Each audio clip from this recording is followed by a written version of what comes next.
Hi everyone, today we want to present problem-based assignment in cybersecurity fundamental subject.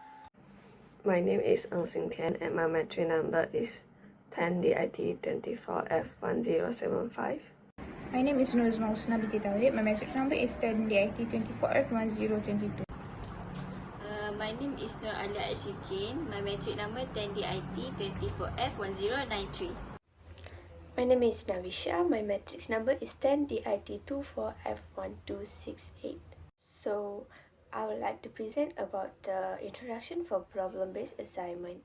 In today's digital landscape, cybersecurity threats are a growing concern for financial institutions handling sensitive customer data, and the online banking sector in particular faces significant risk from cyber attacks, including phishing schemes, data breaches, and internal security vulnerabilities. This problem-based assignment for the cybersecurity fundamentals course focuses on information security, governance, principles, and challenges. Students to analyze and enhance the security posture of a fictitious online banking institution. Secure Now let us look at the scenario. You are a cybersecurity consultant of an online banking institution, Secure Bank, which manages sensitive customer data, including personal information and financial transactions. Recently, the company has experienced multiple security incidents, including successful phishing attacks, leaks of customer account information, and weakness in internal employee access control. Let us proceed to the question 1.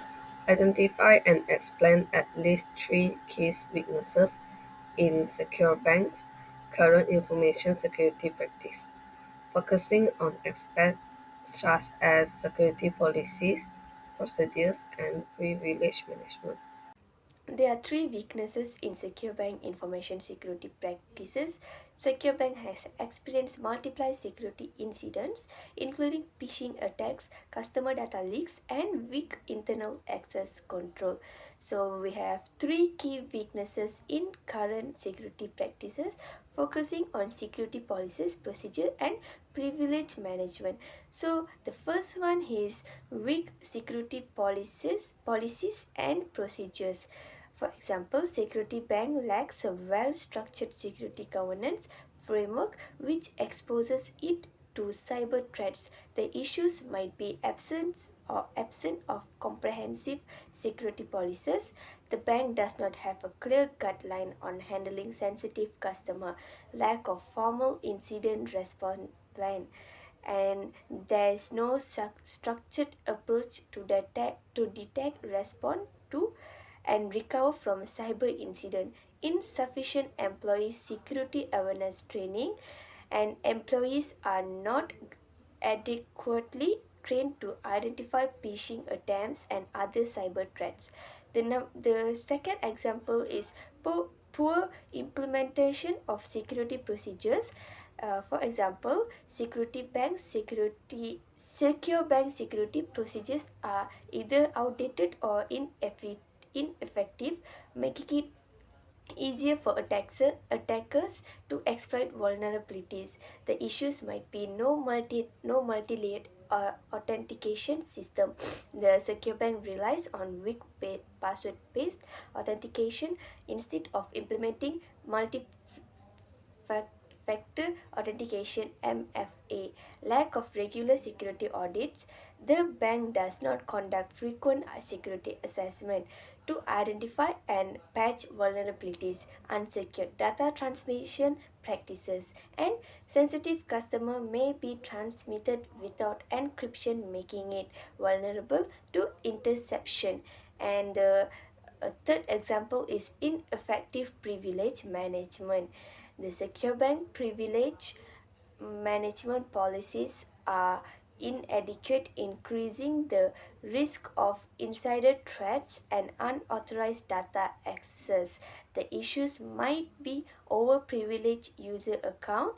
For example, employees have access to more data and system function than necessary, And then lack of role-based access control. And the second issues might be there are no strict policies to ensure that employees can only access information relevant to their job role, no real-time monitoring of privilege access. Secure Bank does not track or log high privilege activities, making it difficult to detect misuse. That's it for me. Thank you so much. Question 2. Recommend and elaborate on specific procedures and techniques that Secure Bank can implement to mitigate these issues. For question 2A, first, regular security audits and compliance checks. Secure Bank should conduct quarterly security audit to identify system vulnerabilities, compliance with industry standards such as PCI, DSS, GDPR, and ISO 27001 must be ensured, along with penetration testing to assess system resilience against cyber threats. Second, employee security awareness training. All employees should undergo regular cybersecurity training, including phishing simulation, to increase awareness of cyber threats. Secure Bank should also provide a dedicated reporting system for employees to report suspicious activity. Number 3, data encryption and protection of sensitive information. All customer data should be encrypted using AES 256, and all communication should utilize TLS 1.3 for secure transmissions. Additionally, database access control must be implemented to limit unnecessary data exposure. Number 4, strict access control policies. Secure Bank should enforce the principle of least privilege to ensure that only authorized personnel have access to specific system. Role-based access control should be applied to manage permission based on user rules. Furthermore, automated decision timeouts should be implemented to reduce the risk of unauthorized access to real accounts. Question 2B, first, multi-factor authentication. Secure Bank must enforce MFA for all users, including employees and customers. Authentication should combine password plus OTP, one-time password, via SMS, email, or an authenticator app, and biometric authentication for high-risk transaction. Number 2, secure password management. Secure Bank should implement a strong password policy which includes a minimum of 12 characters with a mix of uppercase, lowercase, numbers, and symbols. Secure password storage using crypt or argon, and encouraging the use of password managers to store and generate strong password. Number 3, behavioral authentication and adaptive security. Secure Bank can implement AI-powered anomaly detection to monitor user activity and identify unusual behavior, such as login attempt from unrecognized location or devices. If anomalies are detected, the system should request additional verification before granting access. Number 4, zero trust security model. Secure Bank should implement a zero trust security model where no user or device is trusted by default. These include continuous identifier verification requiring authentication at multiple checkpoints, micro-segmentation to limit access based on user rules, and real-time security monitoring to detect and respond to suspicious activities. These measures help prevent unauthorized access, reduce security risks, and strengthen overall cybersecurity. C is strengthening customer data protection measure. Number one is data encryption standard. Encrypt the store data and online transfer using strong security. Number two is keep customer transaction private with end-to-end encryption. Protect backup by encryption them and keeping them offline to stop hackers. Number two is access control and enhancement. Limit access to only what is necessary. Use roles to control who can see what. Block risky access. Lastly is data masking and tokenization. Mask personally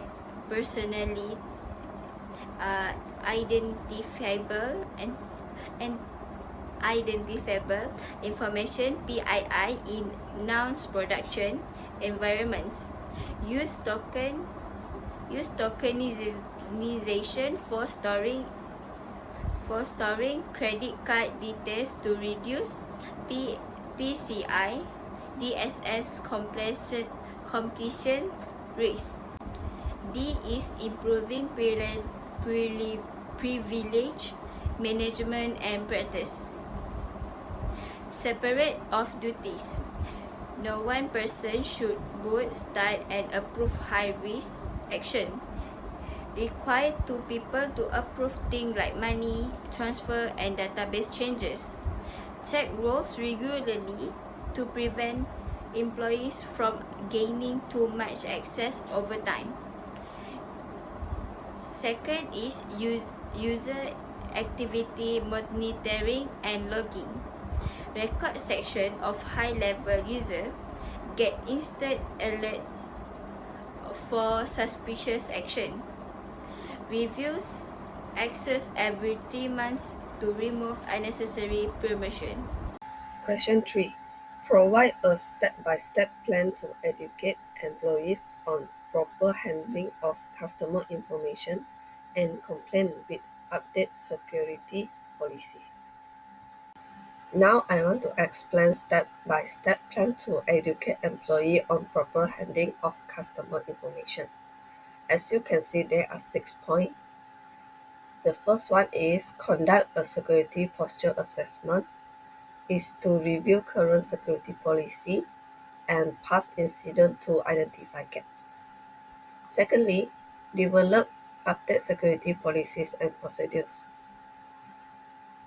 There are 3 points, which is data handling rules, access control, and incident response plan. For data handling rules is to clear protocol from accessing and storing customer data. Next is access control, which is MFA, or also can call as multi-factor authentication, is to protect from unauthorized to access into the sensitive system or files or data. Thirdly is implement a multi-layered training programs. In this point also have two another points, which is mandatory cybersecurity training and role-specific training. Well, next is enforce strict access control and monitoring, is to restrict access to customer data based on jobs rules. Let's see the next point, which is promote a security first culture, is to reward employees for identifying vulnerability or reporting suspicious activities. The last point is evaluate and adapt, is to test knowledge retention via quizzes or track reductions in pitching access data leak. There are 3 points of complaint with update security policies for you to refer. First is immediate incident response and containment, which is breach assessments and temporary mitigants. For breach assessment is to engage a digital forensics teams to investigate recent incidents. For example, is breaching origins and data exfiltration methods. Secondly is strengthen technical defense. In this point also have two another points, which is anti-breaching measures and access control. For access control also have MFA, which is multi-factor to protect the data, such as passwords and fingerprints. Lastly is continuous monitoring and improvement is to automate threat detection.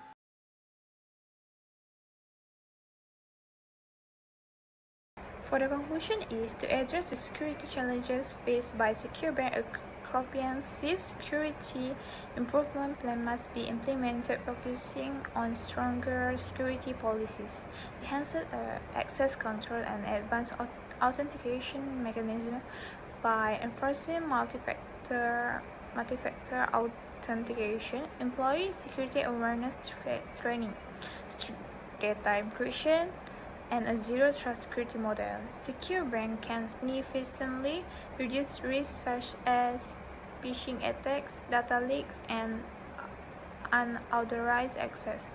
Additionally, continuous security monitoring and regular audits will help maintain compliance with industry standards and proactive detect threats. By adopting these measures, Secure Bank can enhance its cybersecurity posture, protect sensitive customer data, and maintain trust in its online banking service. That's all from us. Thank you.